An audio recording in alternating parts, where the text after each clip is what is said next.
Okay, we're good. Yep. Hey, okay. What's good, y'all? J Boogie in full effect mode. Bun down is the sound. You know how we do. This is the lounge on Twitch, and today we've got special guests in the lounge space. DJ T Styles and Jay Scienide. What's up, fellas? What's Yo, what's good? going on? What's What's good? going What's on, happening? Jay? Hey, Chilling. enough respect, enough respect. I'm glad we were able to reschedule this.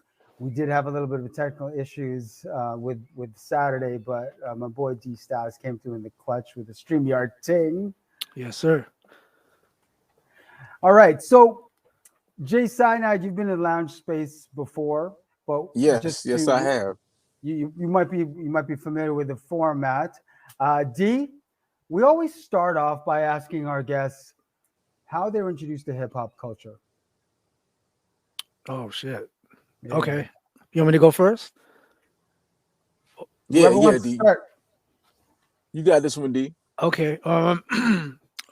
Shit. For me, it was I got into b-boying first when Hey, basically breaking hit the West Coast. This is about 84. Like me and my friends, we had formed a crew. We started breaking, popping, and I just fell in love with the music that we were dancing to.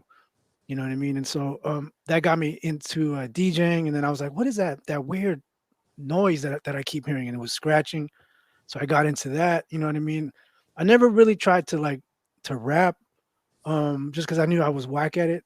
But I was always pretty decent at DJing. So I always stuck with that. You know what I mean? And then I got into like graffiti and stuff. But for the most part, I've always been into DJing. okay, okay. What was it? But what was it about DJing that kind of hooked you? Because the one thing, the one constant when it comes to other artists, other DJs, other MCs, other breakers, there's always like you, a lot of people we've kind of dabbled in like everything, Yeah. but there was always the one thing about the one quote unquote element that did it for you. What was it about DJing that did it for you? Man, I mean, back then I was in I was in junior high and I love rocking parties. I was in control of the music. I mean, I can make people dance, I can make them break, playing slow songs for the girls. You know what I mean? Like, I guess because I was getting a lot of attention, from the girls and whatnot too. So that was always a plus. But like for some reason, I just love like making tapes, mixtapes, and just being able to share music and play music that I thought was dope. You know what I mean? So I think I just had that like I always love having that power like at the party. You know what I mean? Okay, okay. Yep. Now, Mr. Cyanide, on the other side of the table, Yo, what drew you to MCing? Why MCing? uh, it was what got me into MCing was like I said it before, it was like in the fourth grade, we had to do like it was Black History Month, so we had to do like our teacher was like like maybe like wanted us to do like a rap for like Black History Month, and I'm like, it was like me and a couple other brothers in the class. I was like, of course you would get us us to do a rap. So yeah, of course you would get us to do a rap. So it was like we had to choose somebody, and so I had Harriet Tubman. So we had, everybody had their person. I did Harriet Tubman, and we did so good. We had a beatbox, somebody beatboxing, somebody banging on the table, and it went so good that we were like, you know what? Like, maybe we got something. And so then they like it was so good. Our class had us do it like 3 or 4 times. And so then they told us to go up to like we had to go at the end of the day, we had to go to like the office and the principal, and we had to do it over the what is the Like the announcements. announcements, Oh wow. Yeah, yeah. yeah. So we did it around there, and I was like, and all the attention we was getting, and like, I mean, come on, all the attention from the girls and stuff. We can come sit over Yeah. here. I was like, you know what? I might get into this rap shit. All Yeah, right, fellas. that's what it was. Yeah, I did it for Black History Month and girls. There's a Yeah. commonality that we're reaching here, fellas. Mm. Girls had a lot to do with your decision making. Yes, yes, they did. They did. Had a lot. That's peace. That's peace. Now, did either of you grow up around music? Was there anyone in the household that was involved in music, or was did you just grow up around a lot of music? And what kind of music did you grow up around if you did? Man, as for me, like where I grew up in San Jose, California, and like my neighborhood was a lot of Filipinos, blacks, Mexicans mainly, and we used to always play basketball outside, like because I lived in this one street, like this court, and we used to play basketball out there, and the older kids would always have this big ass boombox, and they used to play all kinds of stuff, man. So you know, they used to bump like Sugar Hill Gang, you know what I mean, African Bambaataa, like just that early hip hop, and that right there got me into all of that stuff right there, all of that music, man. So damn, what was the question again? I totally spaced out, man. Sorry. Did you grow up around music? Mm. Oh And yeah. did Sorry. growing up around music influence what you eventually found yourself doing? Yeah. So yeah, I mean, yeah, just going back to that, like that was my introduction to a lot of the early hip hop, and then a lot of the older dudes in my neighborhood started DJing, and so like I would go to their garage parties and stuff, and I would see them DJing, and so that right there got me into the music that I'm into, you know what I mean? But as far as my family, like no one really played instruments or was into playing like live music, you know what I mean? They like like a lot of my uncles, they all collected records and stuff, but it was mainly like like 60s, 70s, kind of like cheesier stuff like ABBA, you know what I mean? Like music that wasn't really cool. So like I didn't get introduced to the real like dope stuff until probably like 82, 83, 84, something like that. Okay, Mr. It's like Sinai. mine was like my pops. My pops had the crazy record collection, and my dad was pretty much into everything. Like my dad and my grandmother. So my grandmother had like the old soul records. She had like the Rufus Thomas records and like the James Brown records, and like the Jimmy Cat, all the Jimmy Cats, all that. She had all that shit. So my dad's record collection, my dad listened to everything, so which pretty much got me and listened to everything. So he had like the Police, like it would be the Police, it'd be In Excess, it would be Cameo, it would be like I don't know, Michael Franks, it might be Simply Red, then it would be like like just all this different stuff, Weather Report, like all this different music playing around the house. And so I think that really got me into like looking for stuff, figuring out what samples were, and just like kind of like finding my own way, like with the records and stuff that I collect and the stuff that I listen to now. So he was my dad's a big influence, like with that. Like it had to be him. My mom, nah, it was my grandmother and my pops. My mom's she didn't really listen to music that much. Okay, okay. Now, when as you both started getting your feet wet, you know what I mean, like we all did, starting getting your feet wet, trying to really take what you're doing a little more serious. Were the people around you when you were coming up kind of on the same vein, or were you like the odd man out? Like, yo, what's this cat doing with this hip hop shit? Or was everyone were like everyone else around you also discovering hip hop at the same time? So you guys were all coming up like, yo, we're all just we're figuring it out. We're figuring it out. Mm. Yo, in my case, everybody was into it. Everybody was like, we all like, oh, did you see that last night? Did you see that video? Oh man, you hear how he was rhyming, you heard this song, and we was always like exchanging tapes, like hearing different things and stuff like that. So if you ain't somebody ain't hear nothing, you not up on this? Ah man, you ain't up on that. We were all into it at that around that time. We because we all grew up in it. We were all growing up in it, Right. so to say. Yeah. Right. Man, I think for me it was a little bit different. Just because I think at the time my school was real cliquish. So you had the people who were into like new wave mod. You had those stoner death rocker dudes. You know what I mean? You had people who were into hip hop. But what I thought was dope was when it came time to DJ, like parties, school dances, we had to play it all. So I had to play Depeche Mode. You know what I mean? I played The Cure, New Order, but I also played, Big Daddy Kane, and you know what I mean. So as a DJ, that kind of got me ready to know how to rock a party and please everyone. So I think that kind of brought us together. You know what I mean? But it there were a lot of different cliques, and I think back in the day it was like we were all trying to figure out like like basically where you fit in.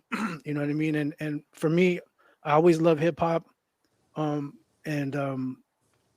you know most of the girls that I knew were more into like modern rock and like new wave and stuff. So I kind of had to like know all the music, and I think that was a definite advantage for me. That's peace. Yeah, I feel you. The one thing about being a creative, as we all are, is we put ourselves out there a lot of times, more so than the average person. And when you put yourself out there and you open yourself up, because artistry is essentially you sharing of yourself with a whole gang of people. Yeah. Do you do you sometimes wrestle with the fact that, okay, now it's sharing time again? Do you have to not necessarily psych yourself up to be stage ready? Because I think as a creative, you're always kind of stage ready. But do you have those moments where it's like, okay, got to give 1,000% of myself again? Hmm.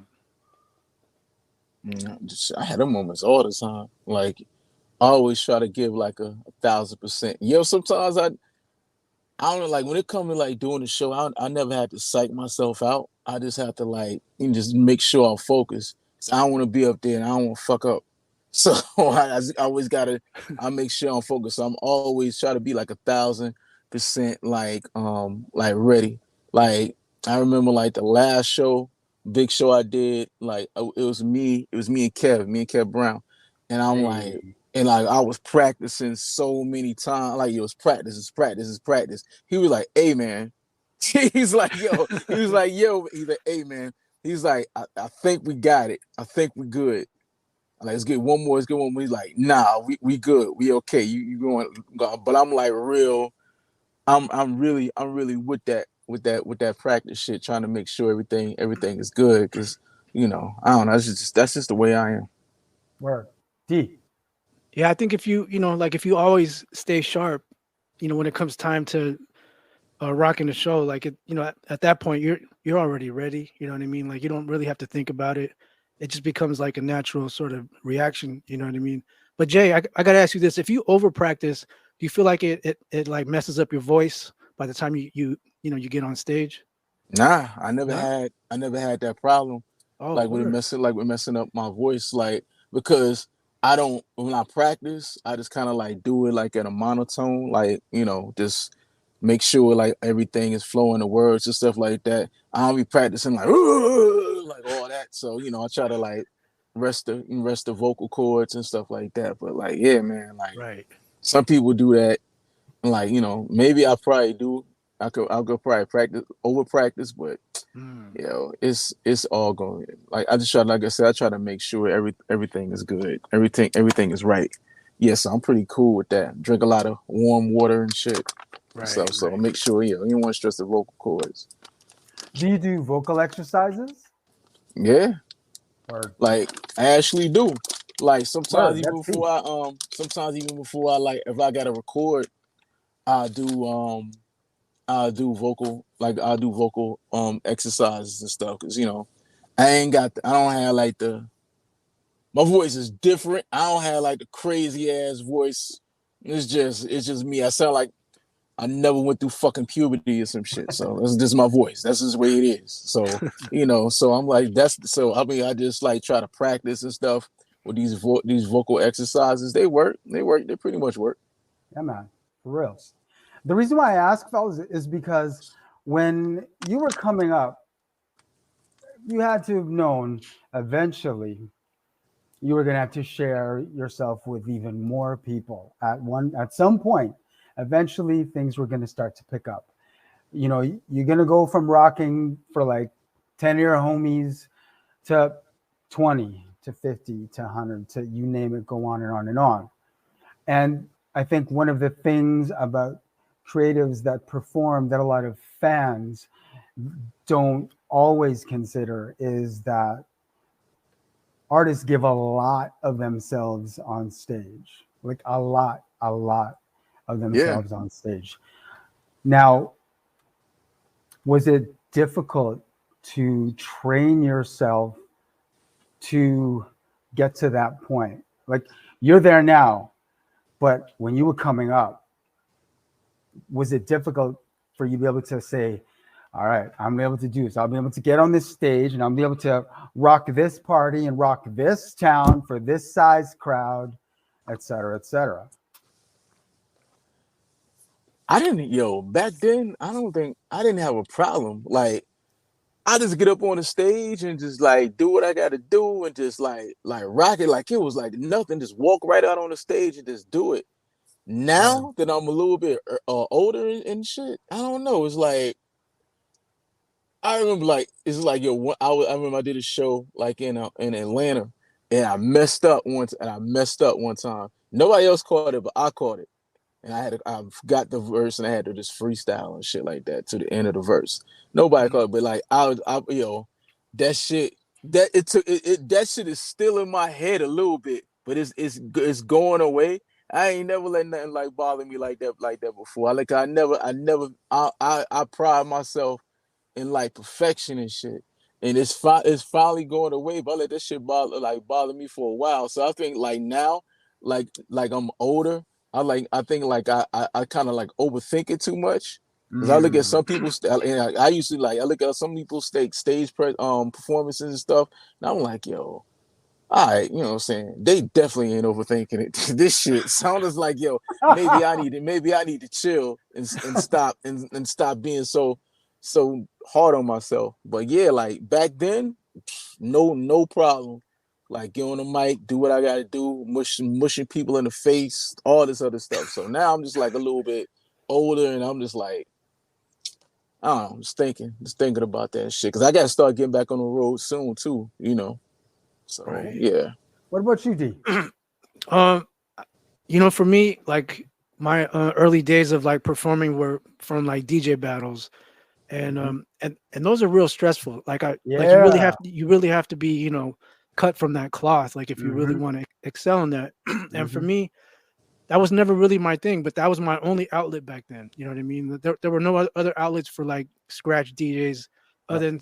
other than to like DJ for like an MC, or you went out and you just hit that battle circuit.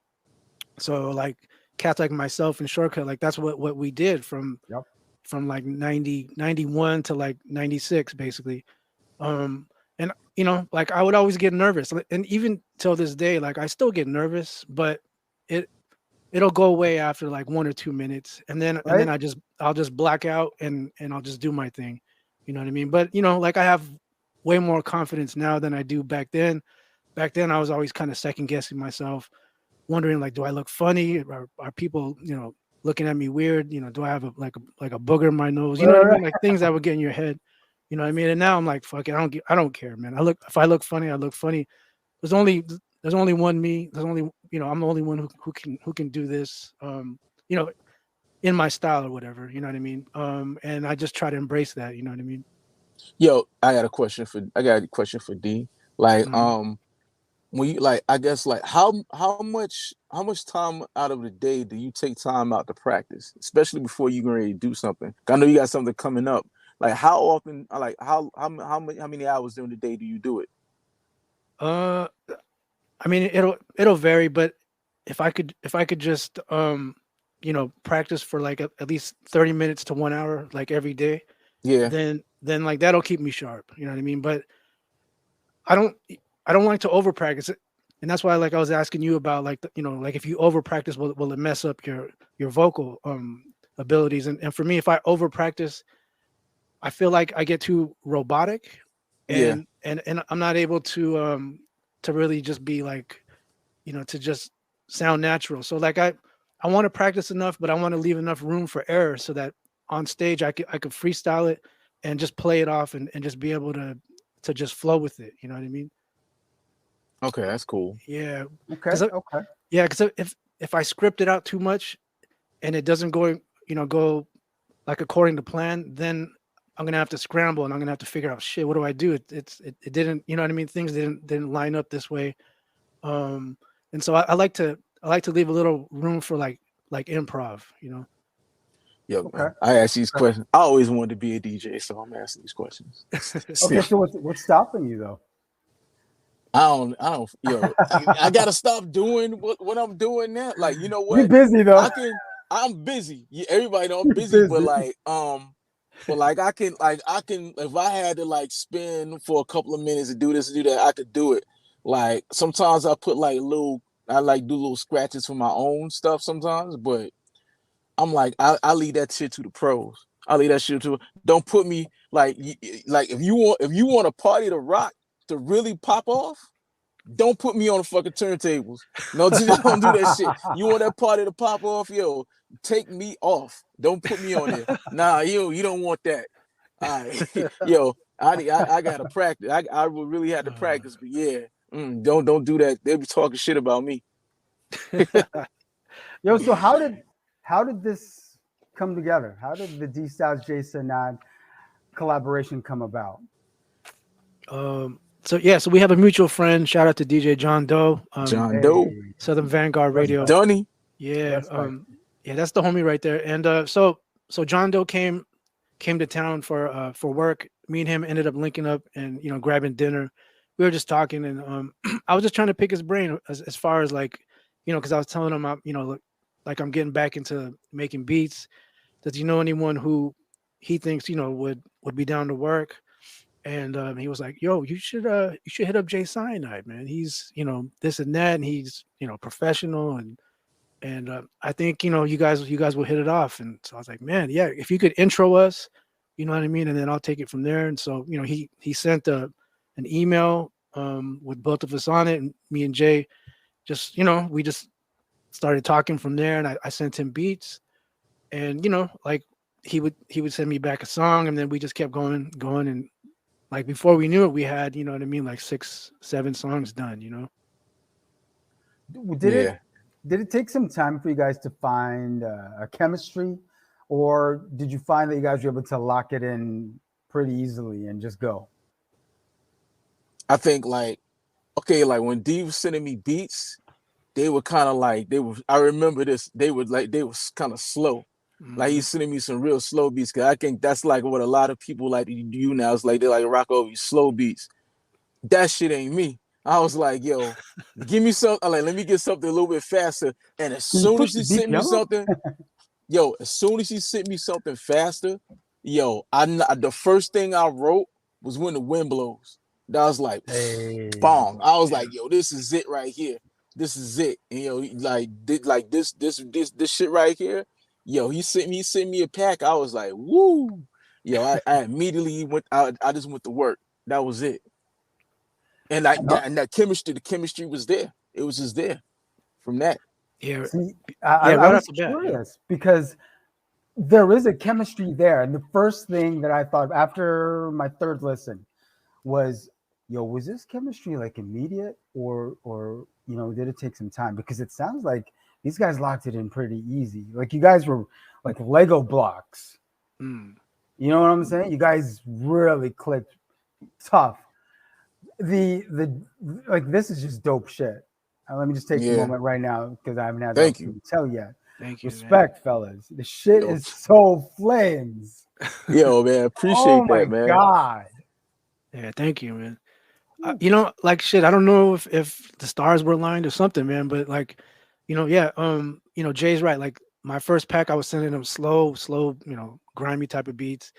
And when he asked for faster beats, I'm like, all right, let me go back to the drawing board, and so I started to make a few newer beats with the faster tempos in mind.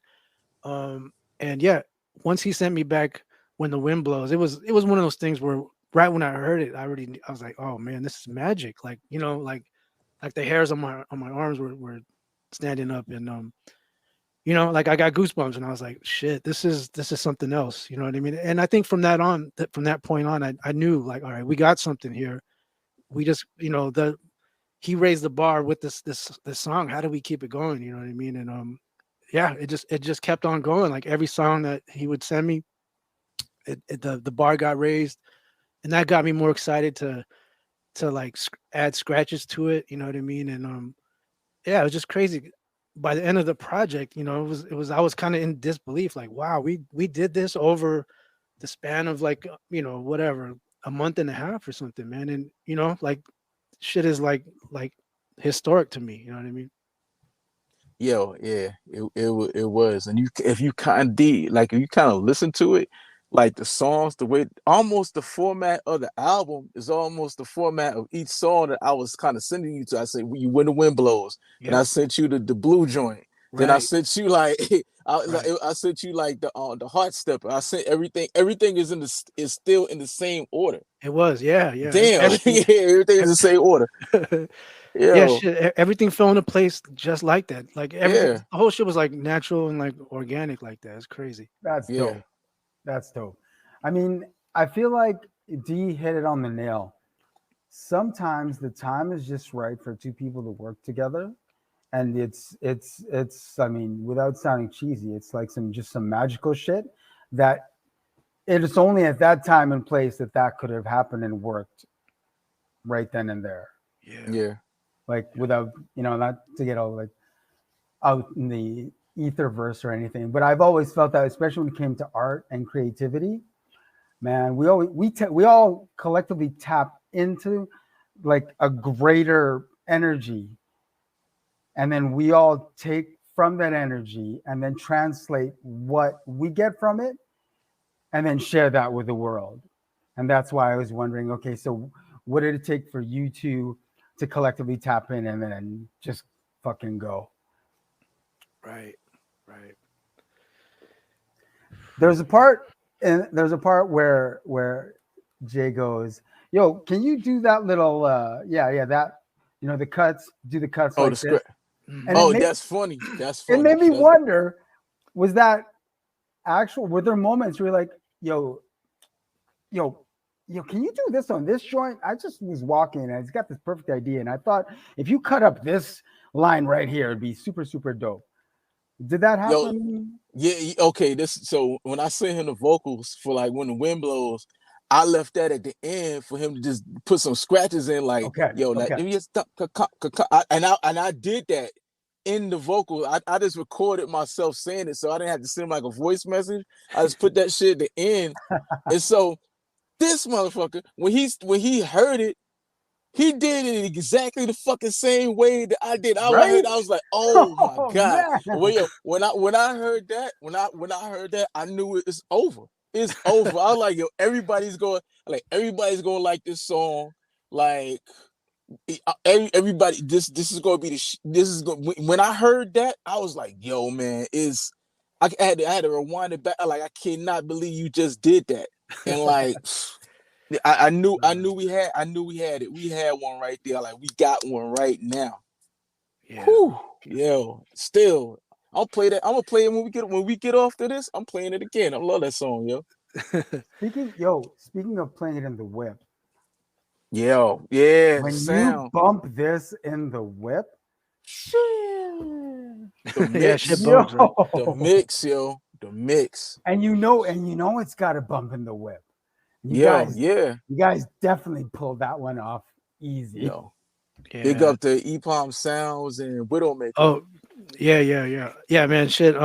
Yeah, I mean, like as far as like mixing and mastering, I got a crew of guys that I work with. Shout out to Jerry, Hermit out there. He Yeah, mixes all my Hermit. Shout out stuff. to Hermit, yo. Yeah, and then EPROM out in Poland. That's my guy. He does all Hey, the mastering. So yeah, I mean, dope. like fidelity wise, like I think people sleep on that, man, and that's something that you really have to like invest in because this music is gonna last forever. You want it to sound Yep, as good as possible, right? So yep. Does do you some are you ever daunted by that sometimes, knowing that long after we're gone, this shit is forever. Your shit is like literally living forever, long after you're gone. You ever right. like look at that and just the whole holy shit that's actually gonna happen. It should leave like a dope legacy. Like, Yeah. yeah, I never really thought about that. Like all this stuff that's coming out, this music, I never really thought about that, but it's something to think about. Like, wow, like that song, they're gonna be playing that. They're gonna be playing that song for like years and years, decades, centuries. Who knows? Like from now, yo, it's a Right. dope ass song. So it's a dope ass album. So yeah, that's crazy. Apart from the fact that it's a dope ass album, the one thing that I like about it, and I mean it obviously speaks to my age, is because we have an MC DJ combination. Yeah, Right. And you just don't, I mean, let's come on. It just doesn't happen that often anymore. You know what I mean? So when you get a fucking dope MC DJ collaboration on wax, come on. That adds to the zeitgeist. It adds to the hip hop canon. It adds to the history. Like I said, that's going to be here long after we're gone. You literally are contributing to the zeitgeist, the hip hop zeitgeist. And you're doing so with a fucking MC DJ collaboration. Like, what? Hell yeah, yeah. man. It's like, yo, you had to pay respects to the DJ. Like that's why, like, whenever, like, if I'm writing something or doing anything with like about this album, is D Styles for DJ. It's DJ D Styles, then it's Jay Scienide. Same thing as, like, you got Pete Rock and CL Smooth, Jazzy Yep. Jeff, Fresh Prince, and shit like that. It's the DJ. The DJ comes first. The DJ is the forefront to me. You know what I'm saying? So, like, I Hell just yeah. wanted to keep it in that same, pay homage in that same light, in that same line. So yeah, it's DJ D Styles and Jay Sinai. That shit that's it. That's how it works. Say word. Damn. Yeah. Say Yeah, I word. mean that's pretty much the school that like we come from, you know what I mean? Mm-hmm. And like in a way, like I feel like it's almost like a lost art form because hip hop nowadays like there's barely any scratching in it, you know what I mean? You never see this type of combination, Mm-mm. where the DJ and the MC are at a high caliber, you know what I mean? Um and yeah, man, like yeah, like what Jay said, like we're paying homage to all the forefathers who came before us and paved the way for us. You know what I mean? Yeah. Most def.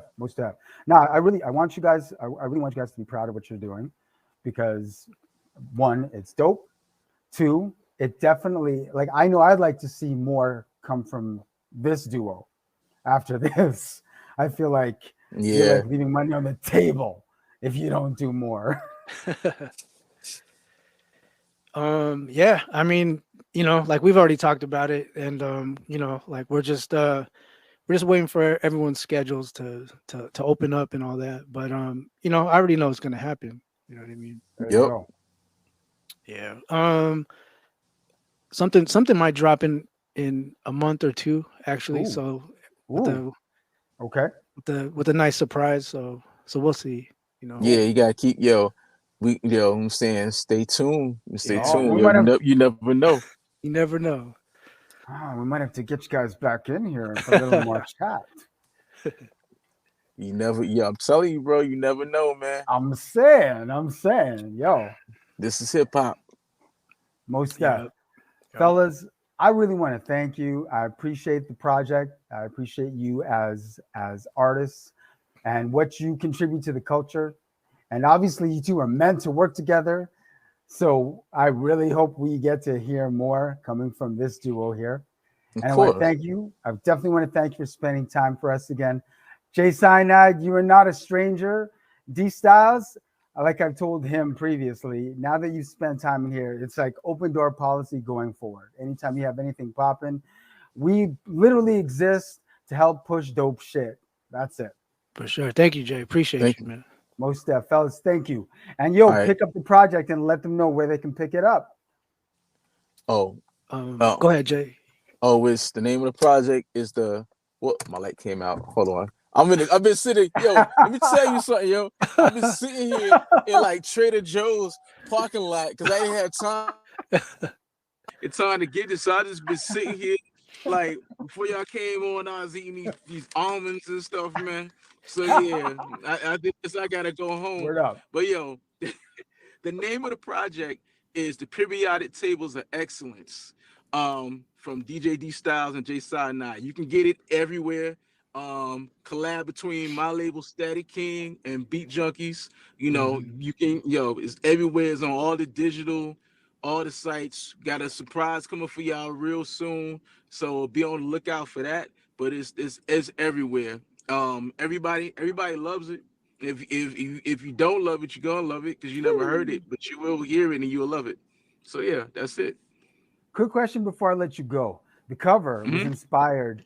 I mean, it's very obvious. I want you to break down the cover, the inspiration for the cover, real quick.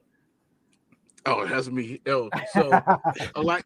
So I'm into like a lot of artwork and art design. Most of the covers, like of the albums I've done from like the Cat Brown projects and my projects and stuff like that. These ideas I had. So yo, you know those old ass the penguin paperback Yeah. books Yep. that your grandmother or somebody got you. You know, you sit on the toilet and you look at this penguin book. Yeah. I'm like, yo, like Dianetics or some weird ass, some weird book like that. I was like, you know what? I had an idea. I just kind of sketched out a couple of things and I sent it back to I sent it over to D. Who did it? It It was was Brown, Mr. Brown from Mr. the Brown. UK. Yeah. Shout out to Hey, Mr. Brown. respect, Yo, respect. Mr. Brown just Cover's he just took fire. it. Yeah, Yep. and then D had the idea of putting a penguin on it. And I was like, oh, Oh, okay. All right. that was the icing right Yeah, that there. was you, right? With the penguin. No, I think Who that was had an Mr. idea? Brown's idea. Oh, To Mr. be Brown honest, idea. yeah. 'Cause That was the he's icing, actually though. got that. Yeah. Yeah, Hmm. he's actually got that on his IG. And like, yo, That's right. it is work. It looks like a paperback book. Yep. And it The just penguin worked. was the It came out giveaway. really dope. Yeah. Yeah. Hell yeah. So it just worked. So it was cool. So, look a little bit different, because There you go. for a minute, remember for a minute, everybody's putting on those little fat angel babies with blindfolds on for a minute. So it's like, yo, I Yeah. came a little, we did a Time little to switch different. it up, Did a little y'all. different. Yeah, we switched it. You gotta switch it up, switch the artwork up. Yeah. There it is. Yo, the periodic tables of excellence. DJ D Styles, Jay Cyanide. Thank you, fellas. Till we All chat right. again. Respect. Shout Word up. shout to Trader Joe's. Yeah, peace. Trader Joe's in the house. Peace. Peace, Jay. Thank you, man. Dessert.